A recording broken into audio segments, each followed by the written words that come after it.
Conexão Marília. Oferecimento Unimed. Cuidar de você, esse é o plano. Unimar EAD. Tradição e qualidade ao seu alcance. Acesse unimar.br.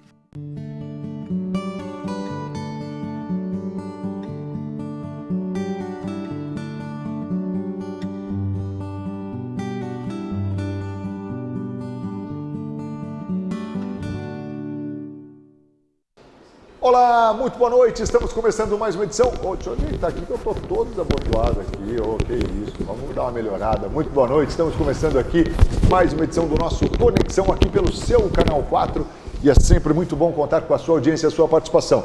O Conexão sempre em nome de Unimed Marília, cuidar de você, este é o plano. Também com a gente, a companhia sempre agradável da Oral Sim Implantes Dentários, a rede de clínicas número 1 em implantes dentários no Brasil, e Proeste Nissan, Tiradentes 1268, Proeste Nissan, Proeste dá negócio.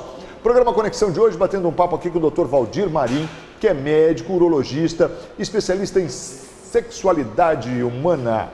Doutor Valdir, é isso mesmo, doutor? É isso aí, Marcos. Falei bonito? Falou bonito. Muito boa noite, é sempre uma alegria e uma honra te receber aqui no programa Conexão. Boa noite, doutor. Boa noite a todos. Estamos aqui novamente para falar um pouquinho sobre sexualidade, né? Às vezes tirar algumas dúvidas de algumas pessoas que têm e também amenizar algum sofrimento, né? Quando a gente fala em sexualidade, a gente consegue tirar muitos sofrimentos, porque a pessoa pode ser que está vivendo um sofrimento em torno hoje sobre compulsão sexual, que a gente vai falar. Verdade, compulsão sexual. Mas eu quero, antes disso, doutor, chamar a sua atenção aqui, chamar a atenção do telespectador para esse tema, que é muito importante a gente falar, porque primeiro eu quero definir assim, o que é compulsão, doutor? Antes de falar em compulsão sexual, a gente vai falar algumas coisas, o que é correto, né? E o que é errado, né? Na realidade, vamos falar o que é normal. Uma pessoa que vê pornografia 1 hora por dia, parece que muita gente acha que é anormal, mas é normal uma pessoa ter um tempo para ver uma pornografia, mas ter limite, mas ter socialização com outras pessoas, ter vínculo familiar, trabalha bem, não atrapalha nada aquela pornografia que ele dá uma olhadinha 1 hora por dia, né? Às vezes a pornografia, às vezes é até tratamento médico, né? Para melhorar, apimentar as relações, né? E a gente não vê gravidade nenhuma na pessoa curtir uma pornografia. Ou então, a pessoa masturbar, tá? A masturbação, se a pessoa gosta de masturbar 2 vezes, 3 vezes por dia, mesmo assim, ela tem uma vida social boa, não atrapalha no relacionamento com a família, não atrapalha no trabalho, não atrapalha nos vínculos sociais, tá? Ou se tem uma parceira, não atrapalha na relação com a parceira. Então, e às vezes a masturbação, ela também é um tratamento, tá? Então a gente não pode ver a masturbação excessiva como doença, desde que não dê sofrimento. Tá? E que não atrapalhe as relações, tá? A questão da sexualidade também. A pessoa que tem ações sexuais, por exemplo, ter 2 relações por dia, todo dia, né, quer ter sexo, a gente não veja também como doença, né? Desde que não atrapalha o vínculo familiar, não atrapalha o trabalho, não atrapalha as relações, tá? A gente não vê como em doença, né? Agora, quando a gente fala em compulsão sexual, é um pouco diferente, tá? A compulsão sexual é quando traz sofrimento, é uma fantasia ou comportamento excessivo na pornografia, na internet, tá? Na busca excessiva de pornografia na internet, ou então na questão sexual. A procura de sexo excessivamente, entendeu? Mas que traz também sofrimento, né? O sofrimento intenso. E esse sofrimento, dentro da medicina hoje, a gente coloca acima de 6 a 12 meses, a gente dá o diagnóstico de compulsão sexual. Então, a compulsão sexual não é a pessoa masturba 2, 3 vezes. É quando a pessoa, ela vai no trabalho, tá? E ela está lá no trabalho, fica um pouquinho no trabalho, ela está se alisando os órgãos sexuais, de repente ela vai no banheiro, se masturba, tá? Ou ela está descendo a escada, vê algo prazeroso, ela se masturba ali na escada, ou ela vai no elevador, masturba no elevador, né?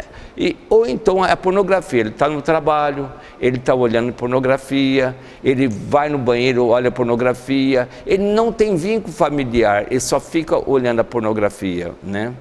E às vezes a pessoa que é compulsiva na masturbação, ela prefere, às vezes, a masturbação do que a companheira. Às vezes é casado e ele prefere a masturbação. Ou então, pela pornografia, às vezes ele prefere a pornografia do que a companheira. Então, é dessa maneira. Os outros, tá? Nós temos então uma experiência interessante, né? Uma pessoa que ele era compulsivo, tá? Ele era professor, é paciente meu. E ele sai na rua, entendeu? Procura sexo fácil, tá?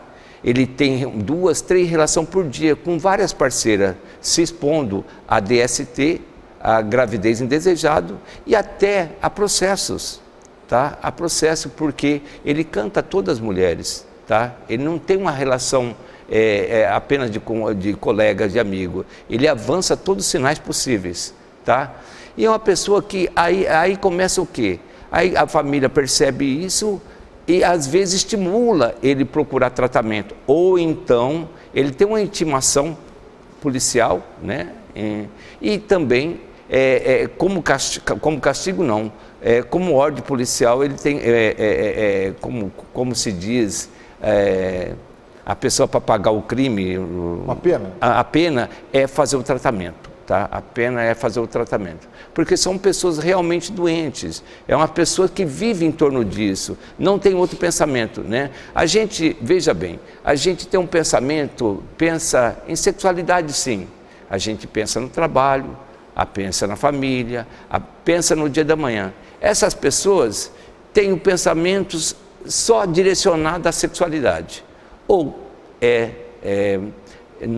puramente sexo, em pessoas procurando sexo fácil, ou então na masturbação, ou então na pornografia. Então, realmente, a pessoa tem um sofrimento intenso, né? Muito intenso, a procura de sexo fácil. E há muita DST, hoje não é DST, é ICT, né? Então, essas pessoas realmente sofrem bastante, tá? A procura de tratamento, né? Ô, doutor, e como é que você, na verdade, você define o diagnóstico dessa compulsão? É quando, então, pelo que eu entendi aí, quando ele interfere na vida social do indivíduo. Sem dúvida, na vida social do indivíduo, né? Ele já ele não tem limites, né? Não tem limite, não tem limite. Pode ser no trabalho, pode estar num elevador, pode estar numa escada, enfim, quer dizer, ele se expõe a riscos. Exatamente. Demais. Assim, de uma maneira... E é engraçado, a gente pensa que não tem, né? Tem. E tem muitos, principalmente o homem, né? O homem é muito comum a compulsão sexual e começa muito no final da adolescência e no início da fase adulta, né? A pessoa percebe essa compulsão, mas no início da vida adulta e no final da adolescência. A gente fala que o início da compulsão sexual começa nessa fase, né? E aí que está. E às vezes as pessoas acham que é normal, né? Porque dizem é o garanhão, né? É o garanhão. Mas é o garanhão que ele tem um sofrimento muito intenso, né? Se expondo a todo tipo de complicações, né? Por causa sexual. A gente vai para o intervalo rapidinho, eu volto na sequência com o Dr. Valdir Marim falando aqui sobre compulsão sexual. Rapidinho, não saia daí, sempre em nome de Unimed Marília, cuidar de você, este é o plano. Com a gente também Oral Sim Implantes Dentários, é a rede de clínicas número 1 em implantes dentários no Brasil. Ligue 996002707, agende uma avaliação. Também com a gente a Proeste Nissan Tiradentes 1268. na Proeste Nissan dá negócio. Olha, Frontier, a picape de verdade, com bônus de R$18 mil nesse mês de dezembro, tá imperdível. Passe por lá. A gente vai para o intervalo, mas nesse intervalo é o momento da educação em saúde bucal com o Dr. Marcelo Rodrigues, nosso parceiro da Oral Sim. Vamos lá. Eu recebo agora o doutor Marcelo Rodrigues, da nossa querida Oral Sim. Tudo bem, doutor? Marcos, tudo bem? Tudo jóia. Doutor, olha, muita gente querendo saber, o implante dentário provoca mau hálito? Olha, essa é uma questão muito comum mesmo. As pessoas têm essa visão, essa impressão de que vai causar mau hálito. Mas a gente tem que entender que tanto o dente quanto o implante dentário, quando não bem higienizados, quando você não tem o cuidado de usar o fio dental, a escovação rotineira, elas acabam trazendo mau hálito. E ainda por cima, doenças muito mais graves, como processos inflamatórios de gengiva, sangramento. Então, na verdade, não é o implante, né? São a falta do cuidado ideal. Infelizmente, a gente tem que trazer para as pessoas cada vez mais o que faltou no passado. Aquela orientação, como usar o fio dental, que é antes de fazer a escovação. Parece que é um desafio ainda as pessoas usarem da maneira adequada, né, doutor? Com certeza, as pessoas sofrem muito porque foi negligenciado a demonstração. Então, só se fala muito em uso do fio dental, mas não fala como usar o fio dental. Então, o ideal é, antes da escovação, passar o fio dental em frente ao espelho, fazer a escovação atingindo todos os lados do dente, que pra gente acabam sendo só 3, né? O de fora, o de dentro e o de cima. E aí fazer isso repetidamente. Então, é a hora que acorda, é depois do café da manhã, é após o almoço, após a janta, antes de deitar.